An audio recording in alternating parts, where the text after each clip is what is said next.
She was just an invisible cleaner amidst the luxury, until an unexpected encounter changed everything. Between mistakes, pride, and a simple coffee, a feeling was born capable of challenging different worlds. A story of love, overcoming, and choices that no one could predict. Get ready, because this romance will touch your heart.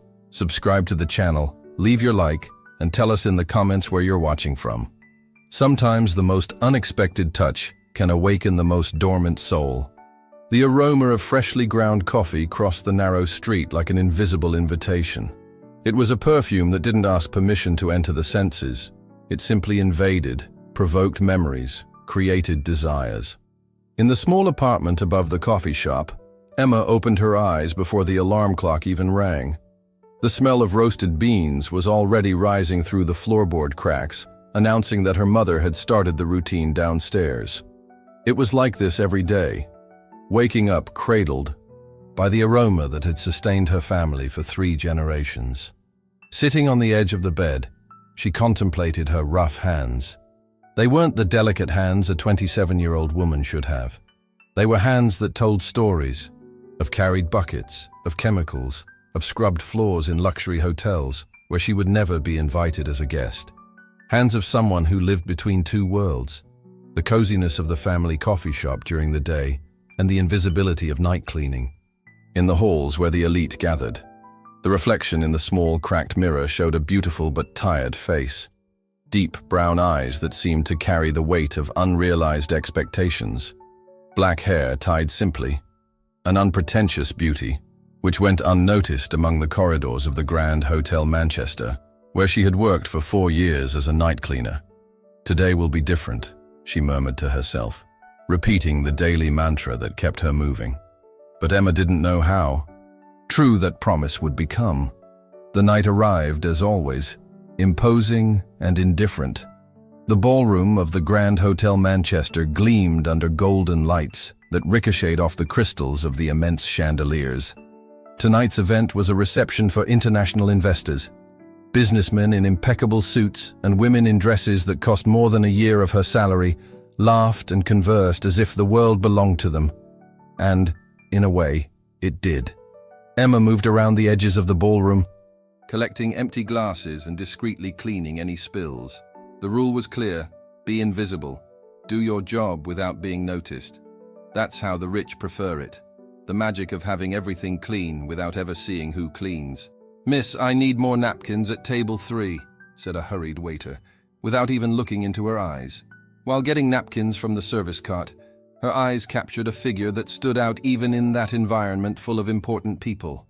A tall man, approximately 35 years old, meticulously arranged brown hair and a navy blue suit that seemed to have been sewn directly onto his body.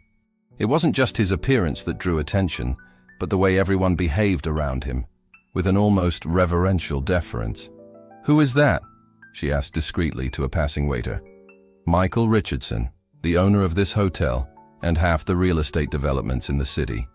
They say he hasn't smiled since he closed the deal with the Chinese last year." Emma observed the man for a few more seconds. There was something in his face, a kind of armored solitude, as if he were completely alone, even surrounded by dozens of people competing for his attention. For a brief moment, she felt a strange connection with that powerful stranger. Both were solitary in that ballroom, for completely different reasons.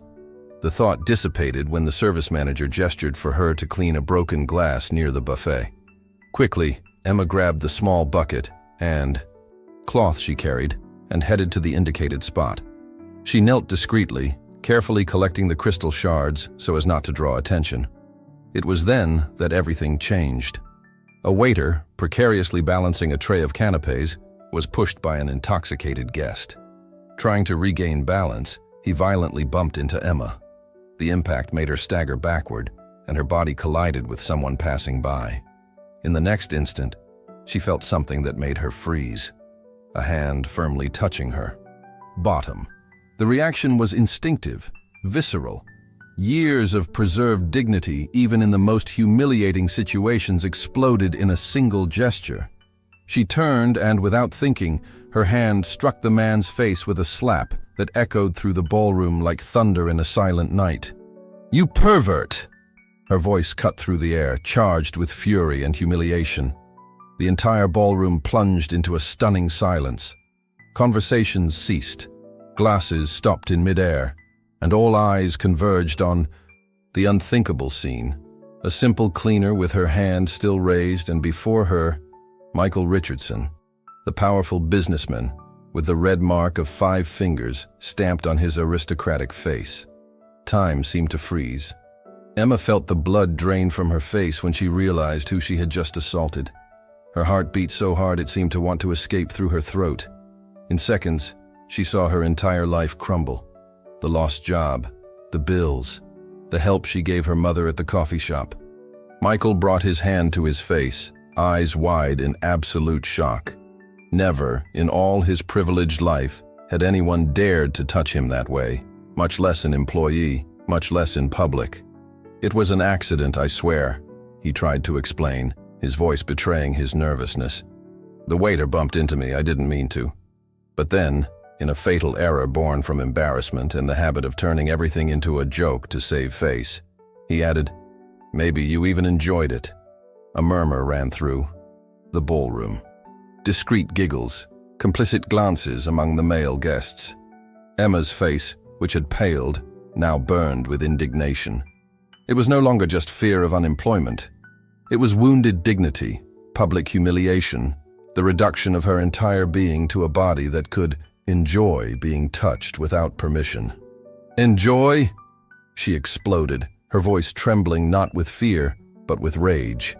"I should call the police." Without thinking of the consequences, she threw the cloth in the bucket with an abrupt gesture, making the dirty water splash onto Michael's impeccable pants. She turned her back and crossed the ballroom like a storm, ignoring the shocked looks, the growing whispers, the manager who tried to intercept her with a desperate expression. Upon leaving through the ballroom's double doors, she ripped the badge off her uniform and threw it in the nearest trash can. She knew she had just thrown away 5 years of work, but, in that moment, her dignity was worth more than any salary. Michael stood in the middle of the ballroom, the mark of the slap still burning on his face, a new and disconcerting sensation taking over his chest. It wasn't just public humiliation. It was something deeper, more disturbing. For the first time in years, someone had broken through the bubble of deference and fear that surrounded him. Someone had treated him not as the powerful Michael Richardson, but simply as a man who had crossed boundaries. And most surprising, a part of him, a part he didn't recognize, respected that woman for it. Dawn arrived with the cruelty reserved for days that follow great mistakes. Emma hadn't slept. She spent the night alternating between crying spells and fits of rage, reliving every second of the incident. Now, she helped her mother open the coffee shop, trying to focus on mechanical tasks to avoid thinking about the uncertain future awaiting her. The secret coffee shop was the small refuge her family had maintained for 3 generations in the heart of the old neighborhood. It wasn't grand or luxurious, but it exuded authenticity. Simple wooden tables, comfortable chairs, walls decorated with black and white photographs of the city in different eras. The aroma of fresh coffee mixed with the smell of homemade bread coming from the oven in the back, where Helen, her mother, had been working since 4 in the morning. "Daughter, you're pale. Did something happen yesterday?" asked Helen, while putting a batch of cheese breads to a bake. Emma hesitated. She didn't want to worry her mother, who already carried the weight of managing the coffee shop alone since her father's death 3 years ago. "Nothing much, Mom. Just tired." Lying had never been her strong suit, but the truth seemed too heavy for that morning. How to explain that she had slapped the most powerful man in the city? How to confess that she probably would never get a job at any respectable establishment again? The doorbell rang, announcing the first customer of the day. Emma took a deep breath, forced a professional smile, and turned to serve. The smile froze on her lips. Standing at the door, without the impeccable suit from the previous night, wearing only a simple white shirt and jeans, was Michael Richardson. In his hands, a bouquet of yellow flowers, sunflowers, daisies and marigolds, a solar explosion that contrasted with the nervous expression on his face. Time seemed suspended. Emma felt her legs tremble, her mouth go dry. How had he found her? What did he want? Had he come to fire her personally? Sue her for assault? Humiliate her in front of her mother? Michael took a few hesitant steps into the coffee shop, seeming strangely displaced, as if he had never entered such a simple establishment before. His eyes met Emma's, and she noticed something different in them. There wasn't the arrogance from the previous night, just a disconcerting vulnerability. "I came to apologize," he said, his voice low, almost a whisper. "I messed everything up, I know, but could I have a coffee here?" The coffee shop was empty at that hour, except for an elderly man reading the newspaper in the farthest corner. Even so, Emma felt as if they were being watched by a crowd. She crossed her arms defensively, staring at the man with distrust. The yellow flowers trembled slightly in his hands. They were her favorites, but he had no way of knowing that. A cruel coincidence that made her heart tighten. "Why did you come here? How did you find me?" she asked, her voice firmer than expected. Michael looked away, suddenly interested in the worn wooden floor. "Your badge," he replied. It had your full name. It wasn't hard to find out where you lived. A shiver ran down Emma's spine. The ease with which he had located her was disturbing, a reminder of the power that people like him wielded. "That's scary, you know," she shot back. "I know," he admitted, seeming genuinely embarrassed. "It was invasive, but I needed to apologize. Personally, what happened yesterday, what I said, was unforgivable."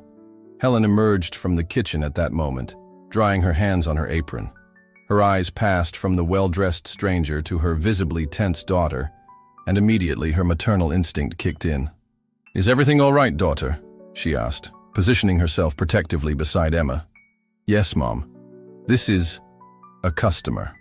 Michael extended his hand to Helen, his posture changing subtly, less arrogant than the previous night, but still carrying the weight of a lifetime of privileges. "Michael Richardson, ma'am. I came to try the coffee they say is the best in the city." Helen shook his hand firmly, her eyes evaluating him with the wisdom of someone who had seen many men like him pass through her coffee shop over the years. "Welcome to the secret coffee shop, Mr. Richardson. Emma will serve you. Excuse me." With a last meaningful look at her daughter, Helen returned to the kitchen, leaving a heavy silence between the two. Emma took a deep breath, seeking the professional composure she had perfected over the years. Even if she wanted to throw him out, she couldn't afford that luxury. The coffee shop needed every customer. "Sit down," she said coldly, indicating a table near the window. "What will you have?" Michael placed the bouquet on the table, but didn't sit immediately. His eyes roamed the environment with genuine curiosity. The old photos on the walls, the coffee bean jars lined up on the shelf, the enveloping aroma that permeated every inch of the space. "What do you recommend?" he asked, and there was something different in his voice, an almost childlike sincerity, as if he really valued her opinion. Emma hesitated. It was strange to see that man, who commanded million-dollar enterprises and manipulated the city's real estate market, seeming so lost in a simple coffee shop. "Our house, special coffee. Selected beans from the Colorado mountains, roasted right here. Comes with a cheese bread fresh from the oven." He nodded, finally sitting down. "Perfect." Emma moved away to prepare the order, feeling his gaze follow her. Her hands trembled slightly as she operated the coffee machine, her mind full of unanswered questions. Why had he really come? What did he want from her? When she returned with the steaming cup and the plate with 2 golden cheese breads, she found him observing one of the oldest photographs on the wall, an image of the street where they were. Dated 1932, when the coffee shop was just a small roastery operated by her great-grandfather. "Your family has maintained this place for a long time," he commented, not as a question, but as a statement. "4 generations," she replied, placing the coffee before him. "My great-grandfather started selling roasted coffee at the house door. My grandfather opened the first version of the coffee shop. My father expanded it, and now it's me and my mother. A silence settled while he tasted the coffee. Emma watched, surprising herself with her own anxiety to know his opinion. Why did she care what he thought? Michael closed his eyes upon feeling the first sip, an expression of genuine surprise crossing his face. When he opened them again, there was a different glow there. "I've never had anything so good," he said quietly, with a sincerity that disarmed her. "Yesterday, in the ballroom, I only proved that I don't know how to deal with real people." The words hung between them, loaded, with implicit meanings. Emma didn't respond, but something in him seemed different. Vulnerable, almost human. "I lost my job, didn't I?" she finally asked, facing him. Michael lowered his cup, the discomfort evident on his face. "Technically, you quit when you threw your badge away," he replied. Then, after a pause, "But I can guarantee you have a better position if you want to come back." Emma let out a dry laugh without humor. "To be harassed again? No, thank you." His face reddened, the slap mark seeming to phantomly reappear on his cheek. "It was an accident," he insisted, but without the previous arrogance.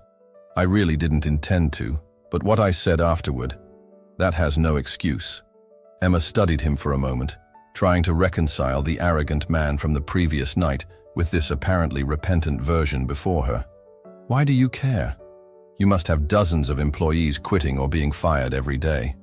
Michael drank another sip of coffee, as if buying time to formulate an honest answer. "I've never been slapped before," he finally admitted, a slight smile appearing at the corner of his lips. It was enlightening. The answer caught her off guard. She expected anything but honesty. "Enlightening how?"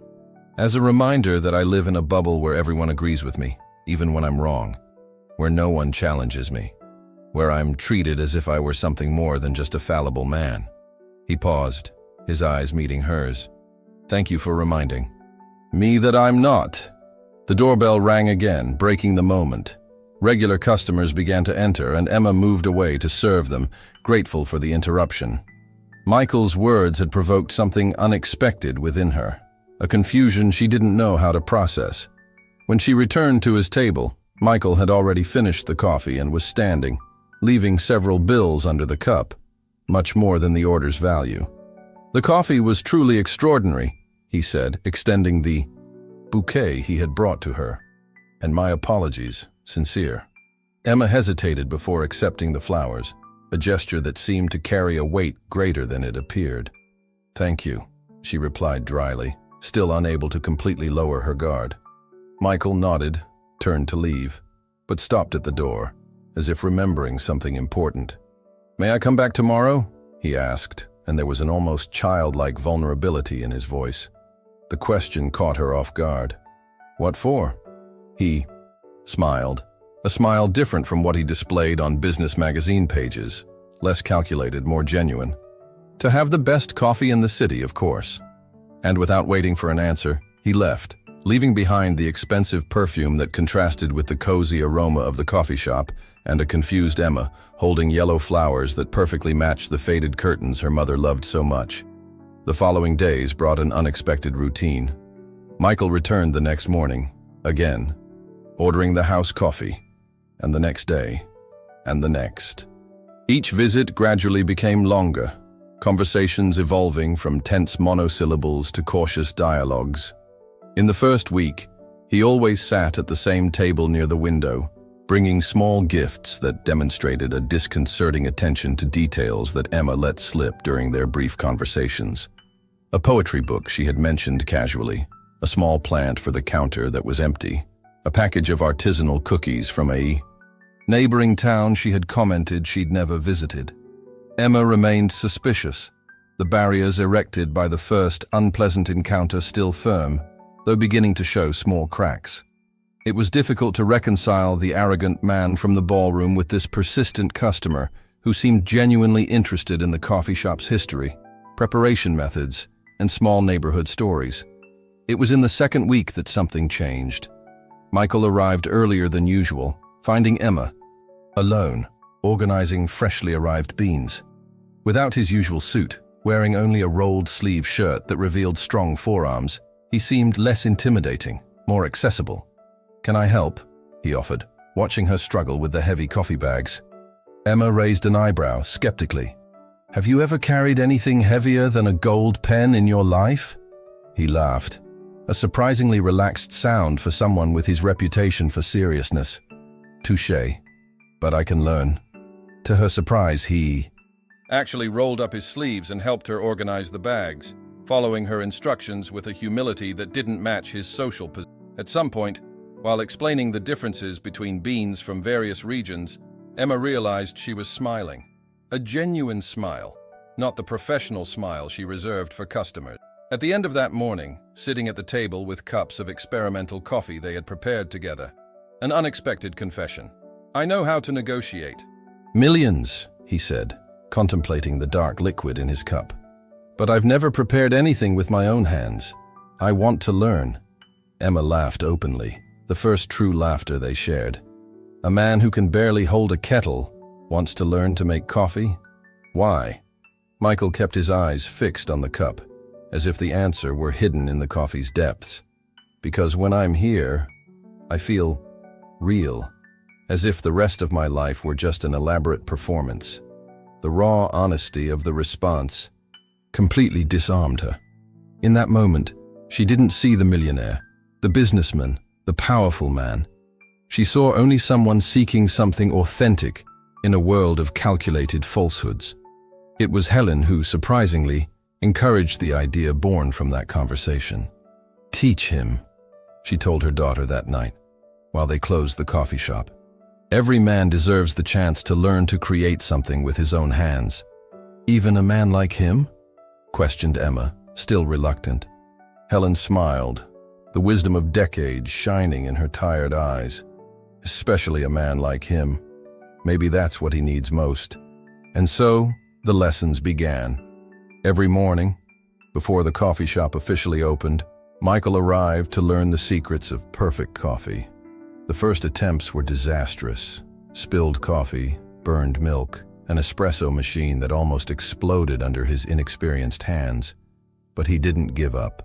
Day after day, he returned with renewed determination, listening attentively to every instruction, observing the precise movements of Emma's hands, absorbing not just techniques, but the philosophy behind them.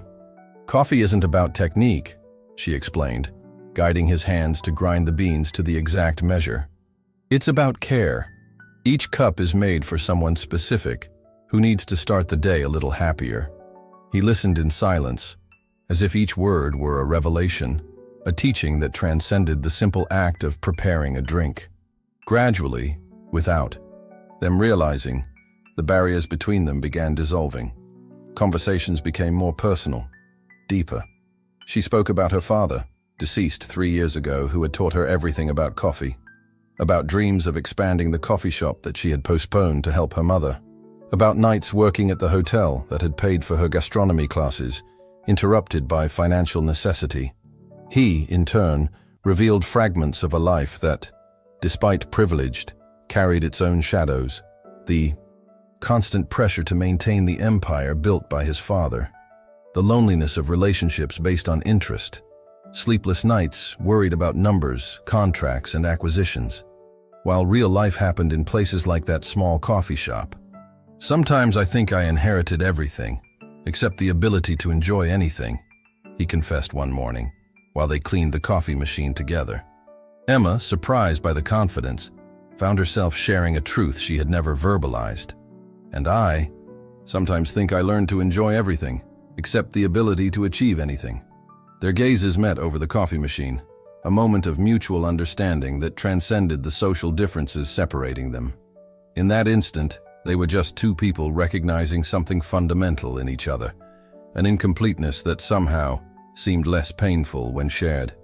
It was at that moment the doorbell rang, announcing the entrance of a tall man in an impeccable suit and severe expression. "Michael, finally found you. We've been trying to talk to you for 2 hours." Michael straightened up, his posture changing instantly. The relaxed man who laughed at his own mistakes in the kitchen gave way to the businessman Emma had seen that first night. "Robert, what happened?" he asked, his voice resuming the authoritative tone she had almost forgotten he possessed.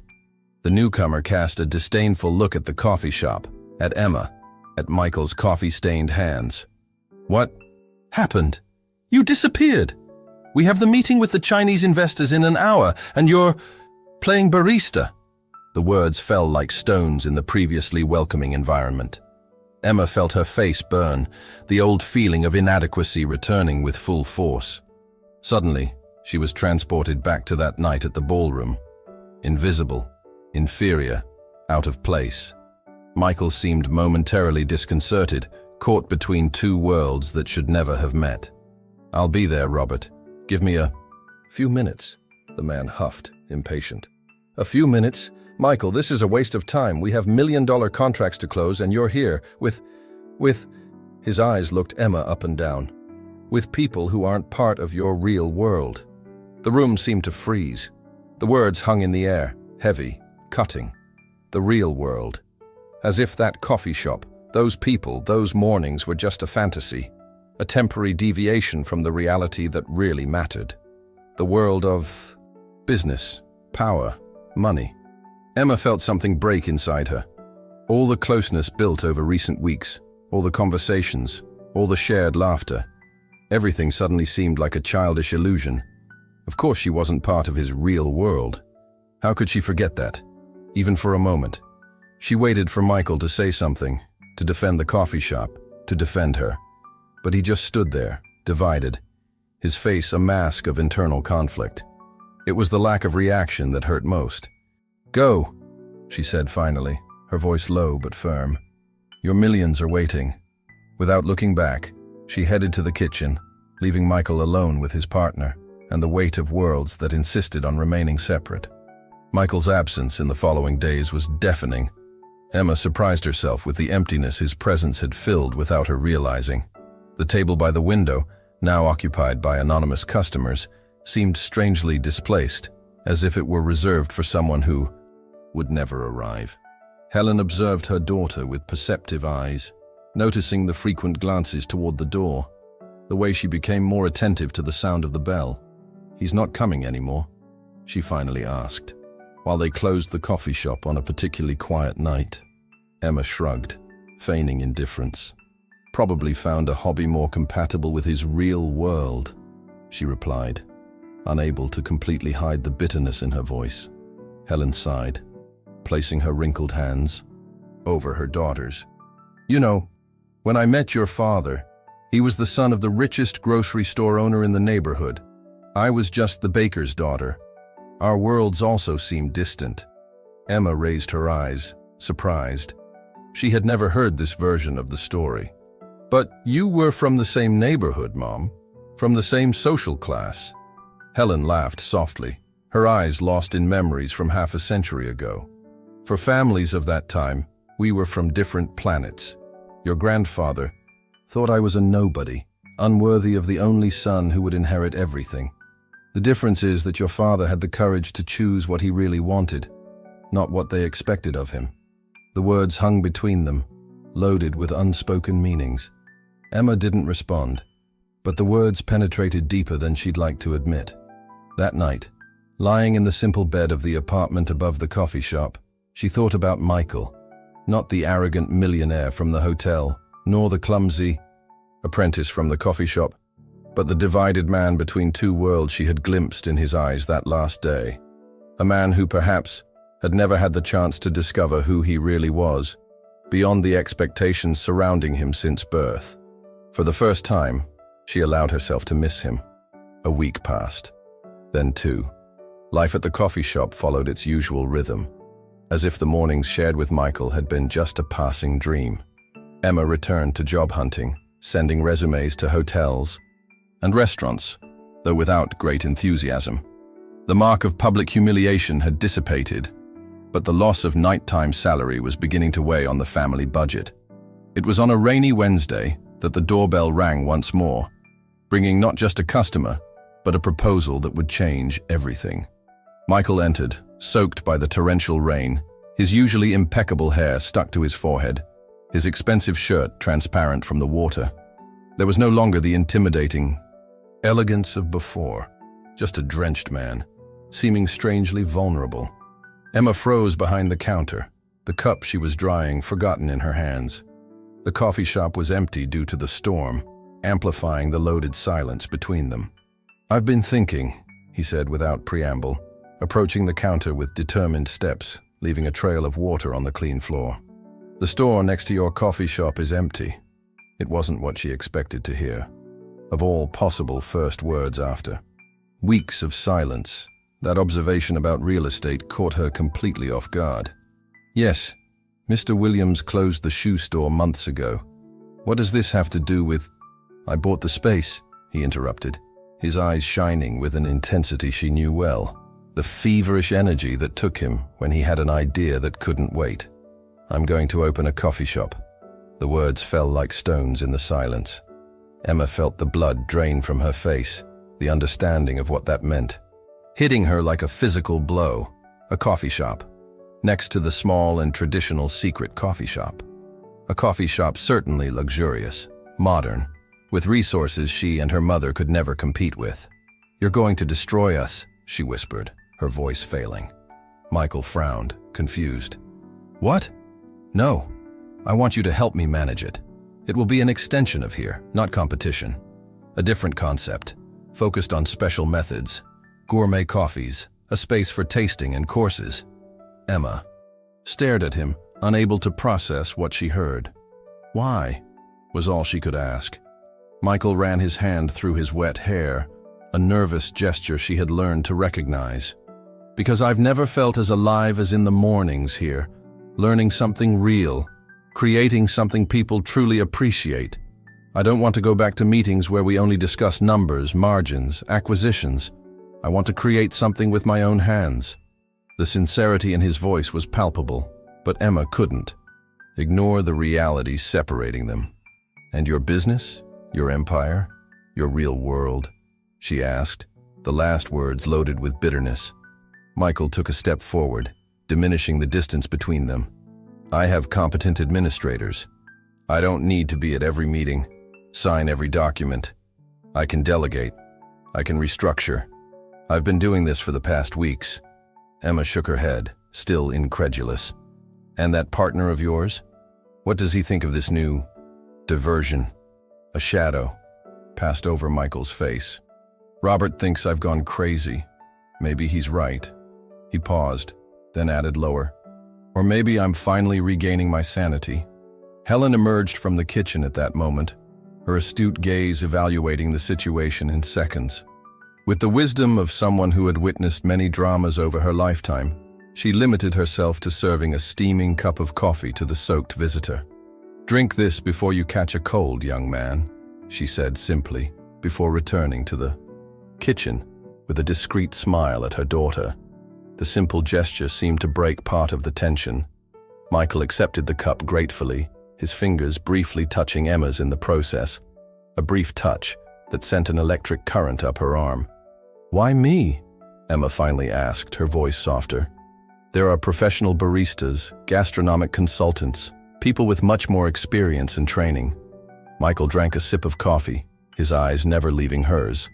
"Because no one understands the soul of coffee like you. You don't just sell a drink. You sell comfort, memories, moments. That can't be learned in gastronomy schools." The words touched something deep within her, a dream she had buried under the weight of daily responsibilities. For a moment, she allowed herself to visualize the possibility. A new space, spacious, where she could experiment, create, teach. An extension of the family legacy, not a rupture, but distrust. The social barrier that still separated them persisted. "And if I say no?" His shoulders dropped slightly, but he kept his gaze steady. "Then the space stays empty. I won't open anything that could compete with you." The answer surprised her. There was no ultimatum, no pressure, just an honest proposal and acceptance of her response, whatever it might be. "I need to think," she said finally. Michael nodded, leaving the empty cup on the counter. "That's fair. I'll be at the location tomorrow supervising some measurements. If you want to talk more or see the space."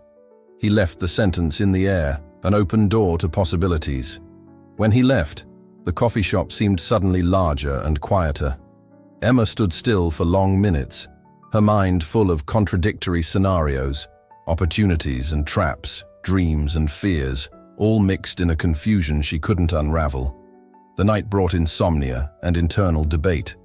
Emma tossed and turned in bed, her brain working incessantly, weighing every aspect of the proposal. There was the practical side. The salary would certainly be better than a cleaner's, the schedule more humane, the work more gratifying. But there was also the emotional side, more complex and frightening. Working daily with Michael, depending on him, trusting that he wouldn't get tired of this new hobby when the novelty wore off. When dawn finally arrived, she dressed and went downstairs to help her mother open the coffee shop, her body tired, but her mind strangely clear. Something had crystallized during the night. Not exactly a decision, but the understanding that she needed to see with her own eyes before deciding. "I'm going to take a look at the space next door," she announced to Helen, who just smiled as if she had been expecting this. The old shoe store's bell was broken, so Emma knocked on the glass door. Inside, she could see Michael's silhouette, talking with a man holding architectural plans. He saw her immediately, his face lighting up in a way that made her heart skip a beat. When the door opened, she was greeted by the smell of new wood and fresh paint. The space was empty, except for some tools and construction materials, but it was spacious and bright, with large windows facing the tree-lined street. "We were discussing the layout," explained Michael, introducing her to the architect. "I wanted your opinion before finalizing anything." The architect unrolled the plans on an improvised table, showing an elegant but welcoming project. Dark wood counters, space for tasting, a small library dedicated to coffee history. It wasn't ostentatious as she feared, but neither was it too simple. It was a balance that respected tradition while embracing innovation. "What do you think?" asked Michael, observing her attentively. Emma studied the drawings, impressed with the care in details, with the respect for the history she valued so much. "It's beautiful," she admitted, "but I have some suggestions." To her surprise, both Michael and the architect grabbed pens, ready to note her ideas. For the next hour, she lost herself in technical details, in possibilities, in visions of what that space could become. Gradually, she realized she wasn't just giving opinions on someone else's project. She was designing her own dream. When the architect left to make the suggested modifications, they were alone in the empty space that vibrated with potential. "So?" asked Michael, a rare vulnerability in his voice. Emma took a deep breath, feeling the weight of the decision she had made during that hour of enthusiastic planning. "I have some conditions," she said firmly. "First, my mother needs to approve. Second, we keep the secret name, just adding something indicating this space's specialty. Third, you really learn all aspects, not just observe. Fourth, I maintain total creative autonomy over methods and recipes." Michael observed her, a smile slowly growing on his face. "Is that a yes?" Emma couldn't help but smile back. "It's a let's try. No promises it will work." The joy on his face was almost childlike in its purity. For a moment it seemed he would hug her, but he restrained himself, extending his hand formally. "Deal, partner." When she accepted the handshake, she felt something pass between them. A current of possibilities, of intertwined futures she couldn't even fully imagine. The following weeks were a whirlwind of activity. The renovation progressed rapidly, with Emma supervising every detail while continuing to work at the original coffee shop. Michael appeared daily, bringing ideas, learning more about coffee, and gradually winning Helen's trust with his genuine dedication and unexpected humility. The relationship between Emma and Michael evolved parallel to the project, still cautious, still marked by occasional cultural clashes, but growing in trust and mutual understanding. There were moments of tension, like when he suggested importing expensive Italian machines she considered unnecessary, or when she insisted on traditional methods he found inefficient. But there were also moments of perfect harmony, when they created a new recipe together, or rediscovered an old method that had been forgotten.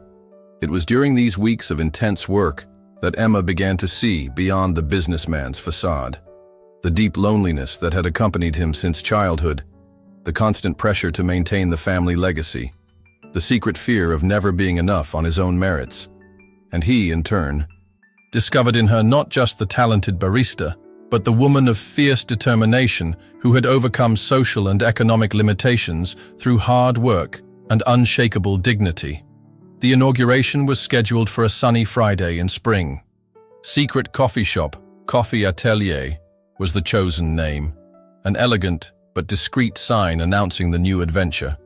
The final decoration had turned out exactly as Emma had imagined. Welcoming but sophisticated, traditional but innovative. Every detail reflected the fusion from the artisanal cups to the state-of-the-art machine, discreetly integrated into the environment. On the morning of the inauguration, Emma arrived early for final preparation. To her surprise, she found Michael already there, meticulously aligning each cup, each spoon, with an attention to detail she would never expect from. Nervous, watching him check the machine's temperature for the third time.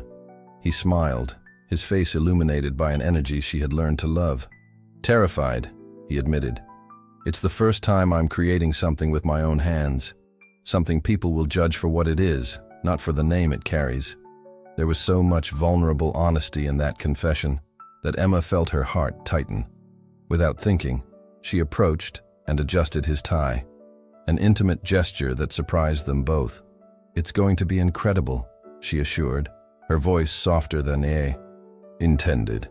His eyes fixed on hers, and for a moment the world seemed suspended. There was something new there, something unspoken but palpable, growing between them during weeks of working side by side, shared laughter, small accidental touches that seemed to last a second longer than necessary. The moment was interrupted by Helen, who entered carrying a basket of special breads for the occasion. Behind her, a small crowd was already forming outside, curious to meet the new establishment that had generated so much buzz in the traditional neighborhood. When the doors opened, the day passed in a blur of intense activity. The response was better than expected, not just local residents, but food critics, bloggers, curious people from all over the city. The unique combination of tradition and innovation, the welcoming environment, the preparation methods that transformed coffee into experience, everything contributed to immediate success. It was at the end of the afternoon when the crowd began to diminish that the storm arrived. Not in the form of rain, but in the elegant figure of a woman who entered as if she owned the place. Tall, blonde, impeccably dressed, with discreet but obviously expensive jewelry, she stood out like a diamond among common stones. "Michael, darling." Her voice cut through the environment like fine crystal. "So this is where you've been hiding." Michael's face transformed instantly. The relaxed joy gave way to a tense mask Emma hadn't seen in weeks. "Monica, what are you doing here?" The woman approached, depositing a calculated kiss too close to his lips, her eyes evaluating the space with poorly disguised disdain. "Your father is worried. You barely appear at board meetings, canceled 3 charity events, and nobody can understand why the Richardson heir is playing barista." The last word came out as if it were a particularly degrading profession. Emma, who was watching the scene while serving other customers, felt her stomach sink. The woman was obviously part of Michael's social circle, perhaps an ex-girlfriend, perhaps a suitor, certainly someone who knew him intimately, someone from his real world. "I'm not playing anything," replied Michael, his voice tense. "This is a serious venture." Monica laughed, a melodious but empty sound of real humor. "Oh, Michael, always so intense. First it was wines, then that yacht phase, now coffee." She touched his arm with familiarity. "When you get tired, we'll be waiting. By the way, your father's birthday party is Saturday. He expects you to present the annual report, as always." Emma couldn't hear Michael's response, as a group of customers requested her attention. When she looked back, she saw him talking in a low voice with Monica, his body tense, his face a mask of careful control. The elegant woman finally left, not without first passing by the counter where Emma worked, examining her with the precision of a jewelry appraiser, deciding if a piece is genuine or fake. "So you're the inspiration behind this new hobby," she commented, her smile not reaching her cold eyes. Fascinating. Michael always had a weakness for charity projects. Before Emma could respond, she had already turned and left, leaving behind only expensive perfume and an almost palpable atmosphere of tension. The rest of the afternoon passed in uncomfortable silence. Michael, previously animated and communicative, retreated into an educated formality that painfully reminded Emma of the first days after the hotel incident. When the last customers left and they began cleaning, the distance between them seemed to have become unbridgeable again. "Who was she?" Emma finally asked, unable to bear the silence any longer. Michael organized the beans on the shelves methodically, avoiding her gaze. "Monica Pemberton, daughter of the company's main shareholder. Our parents always expected us to marry, uniting the families and businesses." The forced casualness with which he said this couldn't hide the heavy implication behind the words. Emma felt a sharp pang in her chest, a pain she had no right to feel. "And do you want that?" He paused, his hands motionless over the coffee jars. "Want was never part of the equation," he finally replied. "There are expectations, responsibilities, family traditions." Emma nodded slowly, reality falling over her like ice water. For a few magical weeks, she had forgotten the abyss separating them, not just of social class, but of entire worlds with completely different rules and expectations. "I understand," she said simply, though her heart screamed the opposite. The silence returned, heavier than before. They worked side by side to close the establishment, but the joy of the successful inauguration had completely disappeared. When they finished, Michael stopped at the door, seeming to want to say something important, but after a moment of hesitation, he limited himself to a formal, "See you tomorrow." Then, Emma forced a professional smile. "See you tomorrow." She watched him leave and get into the luxury car waiting on the corner, a physical reminder of the world he truly belonged to, a world where women like Monica awaited him at elegant parties, and men like his father expected annual reports and convenient marriages. She locked the coffee shop door, feeling a fatigue that went far beyond the physical. For a few weeks, she had allowed herself to dream, had lowered the guards carefully, built over a lifetime of social differences. Now, reality reappeared, cruelly reminding her of her place. Saturday arrived with cloudy skies and a sense of inevitability. Emma arrived early at the original coffee shop, preferring to leave the atelier in Paula's hands, the assistant they had recently hired. She wasn't sure if Michael would appear, considering the family commitment mentioned by Monica. To her surprise, he arrived punctually at 9, dressed not in the suit she expected, but in simple work clothes, jeans and white shirt with rolled sleeves, the unofficial uniform he had adopted in recent weeks. "Good morning," he greeted her, with a formality that hurt. "I thought you'd be at the atelier today." Emma continued organizing the newly arrived beans, avoiding his gaze. "I thought you wouldn't come. Isn't your father's birthday party today?" Michael remained silent for a moment, then simply replied, "It is." The silence that followed was loaded with unasked questions, unspoken words. They worked side by side during the morning, the familiarity of weeks ago replaced by painful politeness. It was Helen who finally broke the impasse. Approaching them while they cleaned machines side by side, she said with the frankness only advanced age allows, "You two are suffocating this coffee shop with this silence. If you have something to say to each other, say it. If not, stop acting like hurt children." And she left for the kitchen, leaving them alone with the truth neither wanted to face. Michael was the first to speak. "I'm not going to my father's party." Emma finally looked at him, surprised. "Why?" It seemed important. He dropped the cloth he was using, turning completely to face her. "Because I'm tired of living the life others planned for me. Because in recent weeks, for the first time, I felt I was creating something true. Because..." He hesitated, then continued in a lower voice. "Because I've never felt for Monica or any other woman in that Circle what I feel when I'm with you. The words hung between them, heavy with meaning. Emma felt her heart accelerate, a confused mixture of hope and fear growing in her chest. Michael, we're from different worlds. You said so yourself. No, I didn't, he corrected, taking a step toward her. Robert said it. Monica said it. My father would probably say it, but I never said it, because I don't believe it. Emma shook her head, trying to protect herself from the dangerous hope his words ignited. Be realistic. You can play coffee shop for a few months, maybe even years, but eventually you'll return to your world of board meetings and elegant parties, and I'll be just a charity project, as Monica said. The pain in his eyes was so genuine it almost made her retreat. Is that what you think? That all this is just a passing whim? What else could it be? She challenged. Look at us, Michael. You own half the city. I'm the daughter of people who serve coffee to survive. You have cars that cost more than this entire coffee shop.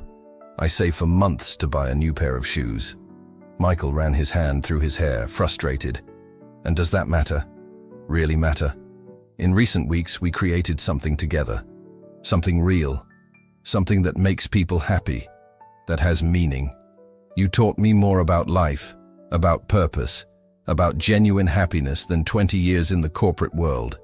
Emma felt tears threaten to form, but swallowed them firmly. For how long? Will that be enough for you? He took another step, further diminishing the distance between them. Why does there have to be a deadline? Why can't we simply see where this leads us? His proximity was intoxicating, making it difficult to maintain clarity of thought. Emma stepped back, seeking space to breathe, to think. Because I'm afraid, she finally admitted, her voice almost a whisper. I'm afraid to believe in this, to surrender to this, and then wake up one day and realize it was just a phase in your life. Michael stood motionless, absorbing her words. For a long moment, they just looked at each other, the air between them charged with possibilities and unspoken fears. Then, slowly, he extended his hand to her. What if I promise it won't be? Before she could answer, the doorbell rang.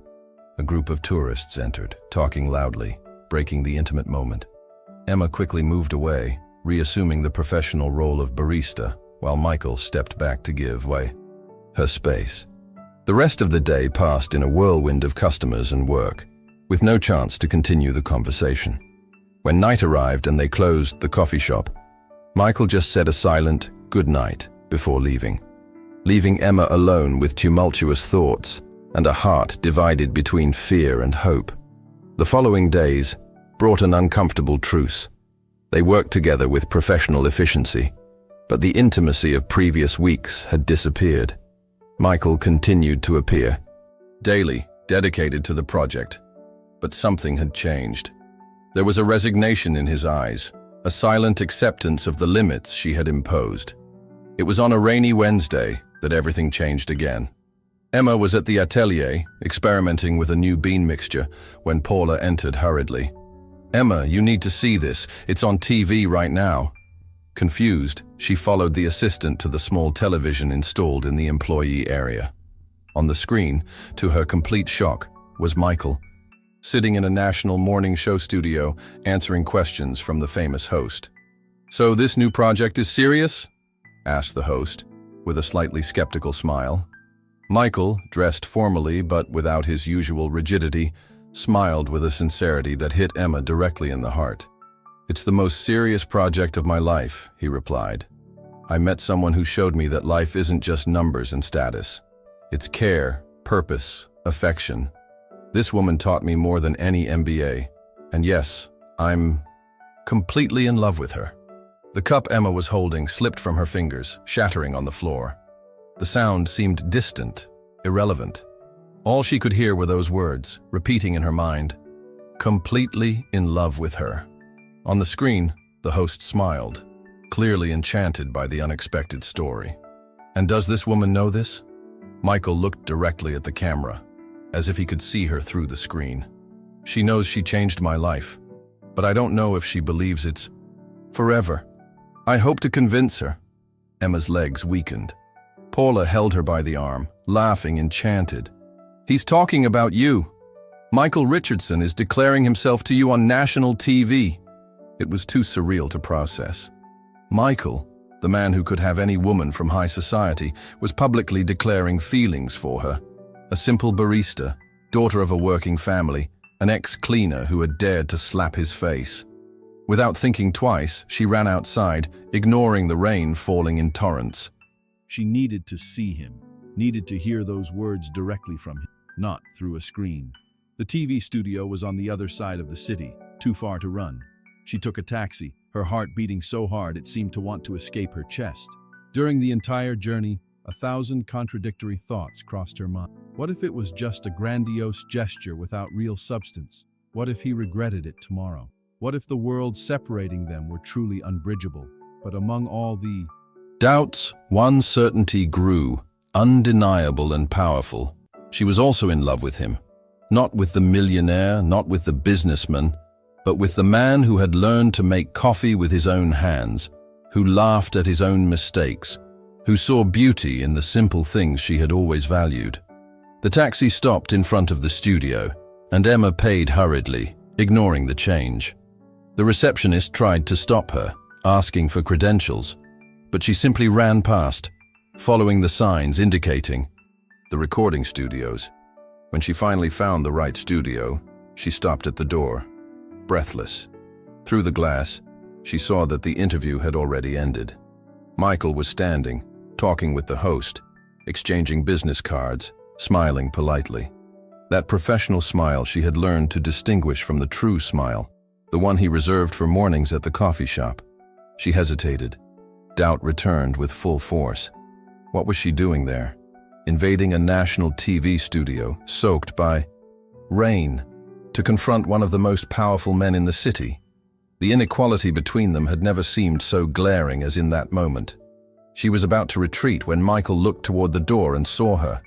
His eyes widened in shock. Then a smile, the real one, illuminated his face. Without caring about the host who was still speaking, he walked directly to the door, opening it. Emma. His voice was a mix of surprise and hope. She stood there, suddenly conscious of her appearance. Wet, hair stuck to her face, makeup probably smeared soaked clothes. A cleaner again, invading a place where she didn't belong. "Did you really say that?" she managed to ask, her voice trembling. "On national television?" He took a step toward her, ignoring the people around who were beginning to observe the unusual scene. "Every word," he replied, his voice low but firm. "And I'd say it again. Why? Why do something so public?" Michael smiled, a vulnerable smile he never showed to cameras. "Because private words seemed insufficient. Because I wanted the whole world to know. Because I wanted to burn all the ships, so there would never be doubts about my choice." Studio employees and other show guests watched discreetly, but Emma barely noticed. All she saw were his eyes, so sincere, so different from the arrogant man she had met that fateful night. "And what will your family think? What will Monica think? What will your shareholders think?" she asked, insecurities still fighting against the hope in her chest. Michael took another step, further diminishing the distance between them. "Frankly, I don't care. For the first time in my life, I'm making a choice based on what I want, not on what they expect from me." She stared at him, searching for any sign of doubt, any indication that this was just another passing whim of a bored, rich man. But all she found was determination and something deeper, more true. Love. "I'm an ex-cleaner who slapped your face," she reminded, a last effort to protect her heart. He laughed, a genuine sound that echoed through the silent corridor. "And it was the best slap I ever received in my life. It woke me from a sleep I didn't even know I was sleeping." Without warning, he closed the distance between them and took her face in his hands with surprising delicacy. His eyes asked for permission silently, and when she didn't retreat, he leaned down and kissed her. It was a kiss that refuted all doubts, that transcended all social differences, that spoke of possibilities words couldn't express. When they separated, both breathless. The world around seemed to have disappeared. "Come with me," he said, holding her hand. "I have something to show you." The car glided silently through the wet city streets. Emma sat in the passenger seat, still trying to process everything that had happened in the last few hours. Michael drove concentrated, occasionally glancing at her with looks that mixed nervousness and happiness. "Where are we going?" she finally asked, noticing they had left the city center. "Home," he replied simply. Emma felt a knot in her stomach. Michael's home was a legendary mansion on the city outskirts, frequently mentioned in reports about the country's most exclusive addresses. The idea of entering that sanctuary of wealth intimidated her deeply. As if reading her thoughts, Michael added, "Not to the mansion, to another place, a place I bought recently." The car turned onto a tree-lined street in a traditional residential neighborhood, not as luxurious as she expected, but certainly comfortable and well-maintained. Medium-sized houses with green gardens lined both sides. Michael stopped in front of a brick construction with vines covering part of the facade. A house that seemed to have come from an urban fairy tale. "We arrived here?" she asked, confused. Michael turned off the engine and turned to face her, suddenly nervous. "I bought this house 3 weeks ago. It's been under renovation since then." Emma looked from the house to him, still not fully understanding. "But why? You already have a mansion." He took a deep breath as if gathering courage. "Because the mansion was never my home, just the place where I grew up, surrounded by employees and expectations. I wanted a place, ours." The implication of the word ours hit her with full force. Her heart accelerated again, a mixture of panic and hope invading her chest. "Ours?" she repeated, her voice almost a whisper. Michael held her hands between his eyes more vulnerable than she had ever seen. "I'm going too fast, aren't I? Sorry. I don't want to scare you. It's just that when I realize something important, I want to act. And I realized I want to build a life with you, Emma, a real life, not a temporary fantasy." She looked at the house again, trying to absorb the complete meaning of the gesture. It wasn't an ostentatious mansion, nor a tiny apartment. It was a perfect middle ground, a place where both could belong, without either feeling displaced. "Can I see?" she asked timidly. His face lit up with relief and joy. "Of course." The house inside was even more charming, spacious but cozy, with the renovation clearly focused on preserving the original character while adding modern touches. The kitchen was the highlight, spacious, equipped with the best without being ostentatious, clearly designed for someone who loved to cook and experiment. But it was a specific detail that made Emma stop, moved. In the center of the kitchen, a professional coffee machine, not the most expensive on the market, but the same brand and model she had learned to work with in adolescence, with her father. "How did you know?" she asked, her voice choked. Michael smiled shyly. "Your mother told me. She said it was your father's dream to have one of these at home, not just at the coffee shop.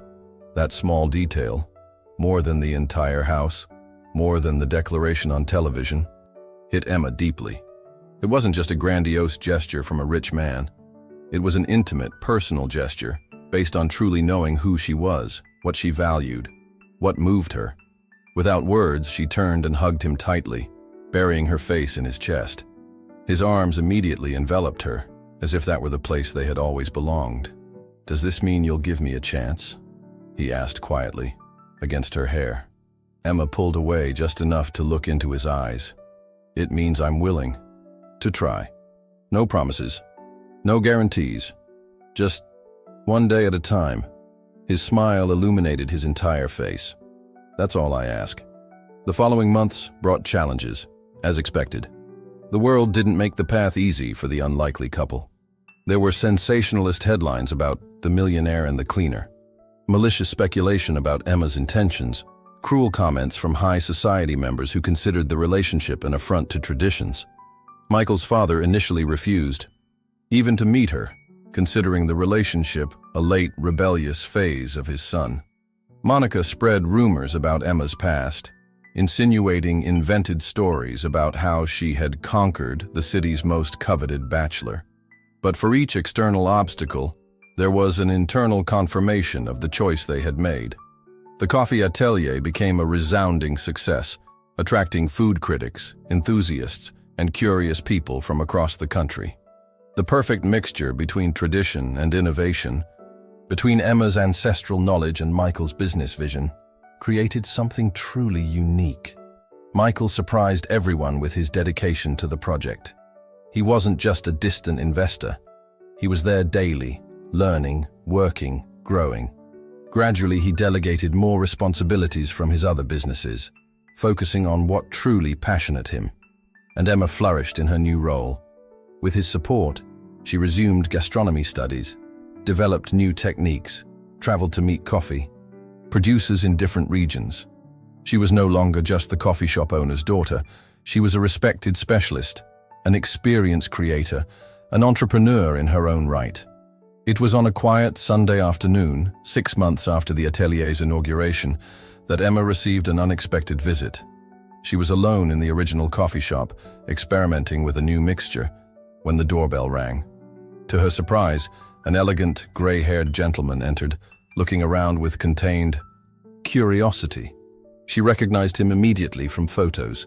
William Richardson, Michael's father, the family patriarch. "Good afternoon," she greeted, trying to keep her voice steady despite nervousness. "How can I help you?"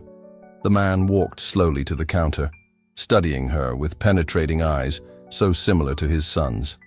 "You're Emma," he said, not as a question, but as a statement. "Yes, sir." An uncomfortable silence settled while he continued to observe her, as if searching for something specific in her face, in her posture. "My son cancelled a $200 million merger to be here," he finally said. "He missed attending the company board for the first time in 15 years.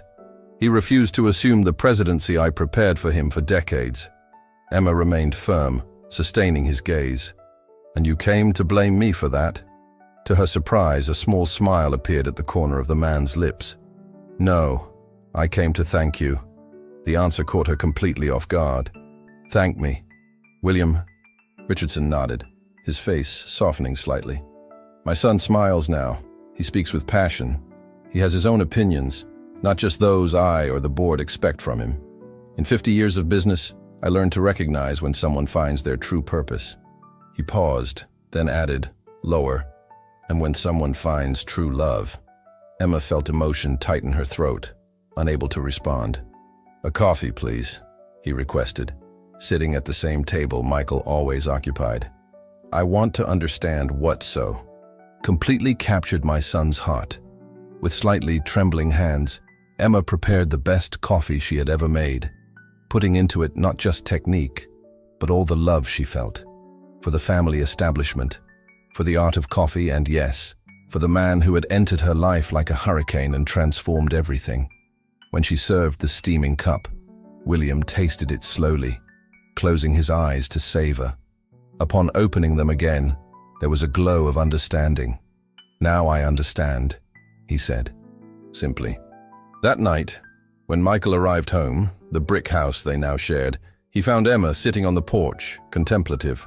"Everything okay?" he asked, sitting beside her. She smiled, intertwining her fingers with his. "Your father visited me today." Michael tensed visibly. "What did he say? Was he rude?" He asked for coffee," she interrupted softly, "and invited me to the family Christmas dinner." The shock on his face was almost comical. What?" Emma laughed, snuggling against his chest. "I think he finally understood this isn't a phase." Michael hugged her tighter, kissing the top of her head. It never was. 1 year after the coffee atelier's inauguration, the small coffee shop had become a phenomenon. Lines formed daily, food critics included it among the country's best, and the love story that originated it had become almost legendary. A modern fairy tale about how a well-placed slap can change destinies. Michael had surprised everyone, including himself, with his dedication to the project. The transformation of the relentless businessman into a passionate coffee enthusiast had not only survived the test of time, but deepened. He now knew every aspect of the business, from bean selection to roasting complexities, though he still left final touches to Emma's experienced hands. As for Emma, the transformation had been equally profound. The young woman who alternated between serving coffee and cleaning hotel floors had become a respected businesswoman, a sought-after specialist, a woman who navigated with growing confidence between different worlds without losing her essence. The original secret coffee shop remained in Helen's capable hands, now assisted by employees personally trained by Emma. The small traditional establishment and the modern atelier complemented each other perfectly, representing two faces of the same passion. It was on an autumn afternoon, exactly 1 year after the inauguration, that Michael surprised her again. The coffee shop was closed for a special event, a private tasting for coffee producers from various regions. Emma conducted the presentation with confidence and knowledge, while Michael watched proudly from the back of the room. When the last guest left, she found him still sitting in the same chair, contemplating her with a serene smile. "What is it?" she asked, approaching. "Do I have something on my face?" He shook his head, standing up to meet her. "I was just thinking about how unpredictable life is. A little over a year ago, I was just an arrogant businessman who didn't know what true happiness was." Emma smiled, adjusting the tie he wore only on special occasions.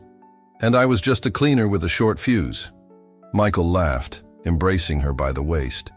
"Who would have thought that a slap in the face would be the best gift I ever received?" She laughed too, resting her head on his chest. "I think we should frame that floor cloth. It was the most unlikely Cupid in history." For a moment, they just stood there, embraced in the middle of the empty coffee shop, the aroma of coffee still permeating the air. Then, Michael pulled away slightly, a different glow in his eyes. "I have something for you," he said, taking a small box from his pocket.